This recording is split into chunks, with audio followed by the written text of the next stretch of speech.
Hello everyone, welcome back to Sigil. My name is Kevbot, and in today's video, I want to talk about player preparation for a D&D session.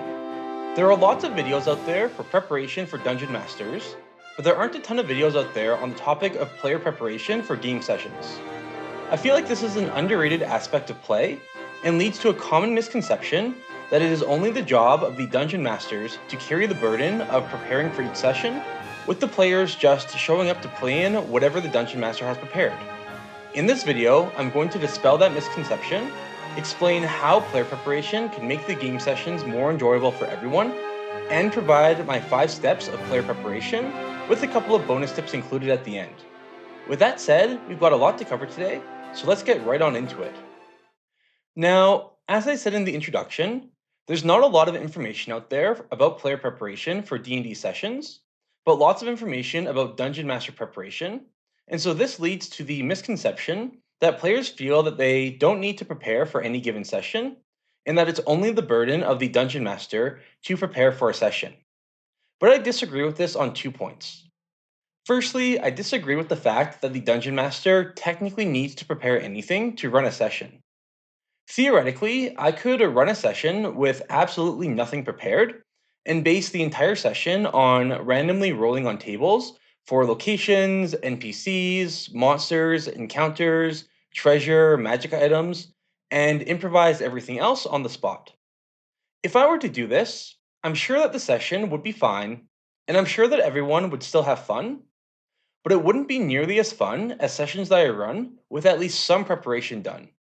If I just spent the entire time rolling on random tables and improvising, it would feel like there is a lack of logic and coherent consistency throughout the session and into the next one, and the whole thing would just feel a little bit hollow. But if I go into the session prepared, with a strong start, a few social and combat encounters in the fantastic locations, and secrets and clues to drop into the session, it would undoubtedly be more fun, not just for the players, but also for myself. And so my same logic applies to player preparation. Sure, you could just show up to a session without doing any preparation, but I guarantee you that if you prepare, it will make the sessions more fun for yourself, the dungeon master, and all of the other players at the table. As a dungeon master, I use the 8 steps from the Return of the Lazy Dungeon Master by Mike Shea from Sly Flourish for my session preparation. So, in that same vein, I have created 5 steps of player preparation that are all focused around the tenets of mechanics, motivation, and roleplay. The first step of player preparation is to review your character, and in this step, I mean to specifically review the mechanical details of your character. I recommend doing this every time, but especially if you've recently leveled up and gained new complex abilities or spells. Review not just what your character can do, but specific details about it. If you learn new spells, what are the effects of the spells? Are they spell attacks or save DC? And if it's a save DC, what's the DC and the relevant ability? Is it a ranged spell or a melee spell? Does it have an area of effect? Is it a radius or a cone or a line?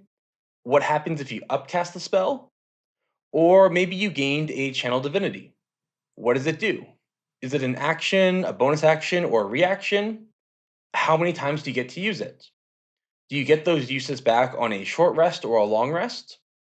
This can also be a good time to familiarize yourself with any new magical items you might have acquired recently, as well as what their abilities are and any limitations that they may have on their use.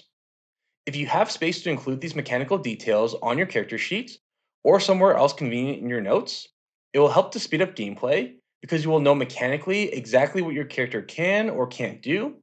And if you don't have space on the sheet itself, at least write down reference for where you might be able to find the information, such as the page number in the player's handbook that the answer is on, so you can quickly look it up if you forget during the session. The second step of player preparation is to review other characters at the table. At the very least, you should know the names of each of the characters, their species, and class. From this, we can go further on the abilities of each character, focusing on their individual strengths and weaknesses of their species and classes in comparison to our own.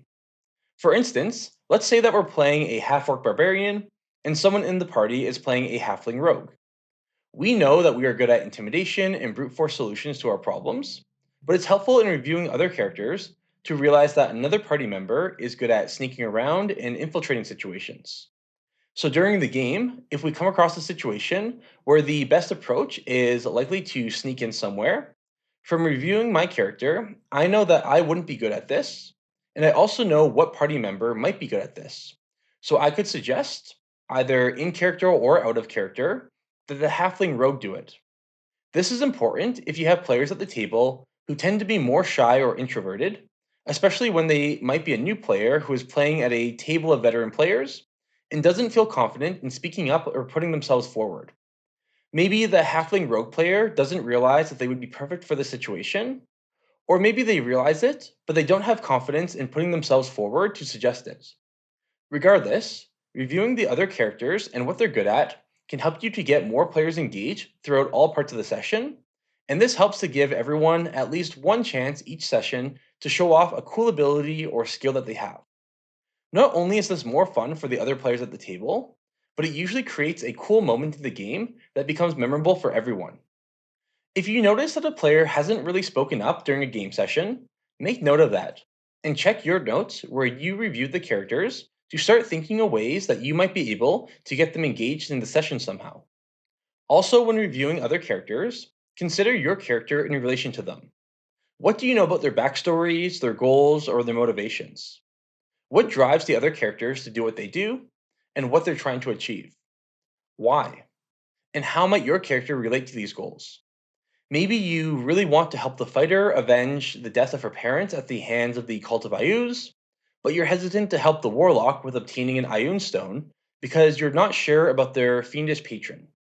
Considering how your character relates to other characters in the party, both in ways that they are either drawn to them or wary of them, can help with developing really interesting intra party roleplay situations, not just during social interactions, but also exploration and combat encounters. For example, maybe you know that the fighter wants revenge against the cult of Ayuz, but you don't really know why her parents were killed by the cult in the first place. So you could use time during a day of travel through the woods to roleplay an interaction with that character and ask. Or maybe you want to know exactly why the warlock's patron wants them to get the Ioun Stone. So during a long rest, you try to watch them while they communicate with their patron to gather this information. Intra-party roleplay like this can really help liven up an otherwise mundane travel or resting time, and helps to engage other players at the table in a fun way that can create really interesting and memorable party dynamics in situations for everyone at the table. Reviewing the other characters during preparation gives us an opportunity to think of situations where we could engage with this at the table. Outside of backstory connections, you could do the same engagement with experiences that characters have during the game itself. So many times during D&D, I see fantastic situations like a character being killed outright, the cleric casting Revivify, bringing them back to life, and everyone moves on like it's a typical Wednesday. If I saw someone in real life die and be brought back to life through magic, I would have a million questions for that person. Or if I was the one who died and came back, I can't see how my life would be the same going forward, and it would be all I would talk about for a long period of time.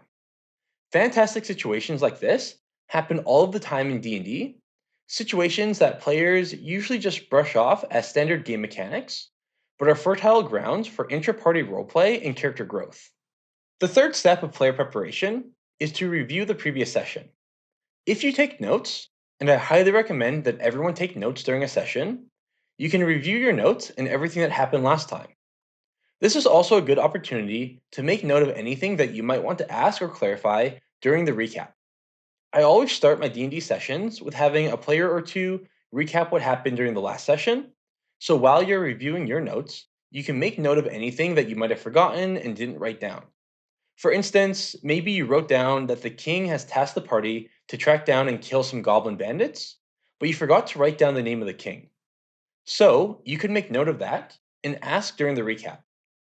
Or maybe you wrote down that they are found on a certain road that they are raiding, but you forgot to write down the name of that road, so you might want to ask that. This is valuable for everyone at the table to help with remembering the specific details of what happened last time, as well as exactly what the party is planning on doing this session, and that can help to keep the session on track. The fourth step of player preparation is to focus on the short term goals, things that you want to achieve this session. These can also be further broken up into individual goals, things that you want to achieve for your character, and group goals, things that the party wants to achieve. So, for instance, if your party has been tasked with killing these goblin bandits, that would be the group's short term goal. But what's your individual goal to achieve by doing this? A reward from the king? Justice? Did the goblin steal something from you that you want to get back? Whatever your individual goal might look like will help with driving your motivation within the group's goal. Maybe because of your individual goal, you decide that these goblins need to die with no mercy shown. Or maybe because of your individual goal, it would be better to spare them and convince them to just leave the area. Or maybe convert them to become followers of your god, Helm. Reviewing your individual and party short term goals will help with the creating informed decisions on not just what the party wants to do during a session, but also why your character does certain things within that pursuit, and how this might work well or clash with other characters and their individual goals, further creating interesting and memorable roleplay situations. Finally, the fifth step of player preparation is to focus on your long term goals, things you want to accomplish throughout the rest of the campaign. As with short term goals, this can be further broken up into individual and party goals. What are you trying to accomplish by the end of the campaign? And how will your short term goal aid in achieving this? Maybe you know that these goblins are working for an archlich that you're trying to stop from raising an army of the dead. So you might think to interrogate one of the goblins to help you with finding the location of the archlich or his phylactery. And maybe because you're helping the king now, he might be able to help you later against the archlich's army of the dead. So these could be the party's long term goals, but what are your individual long term goals? Why does your character want to kill the archlich? Maybe he stole a priceless family heirloom that you're trying to get back. So dealing with the goblins now will help you with getting the heirloom back later on in the campaign.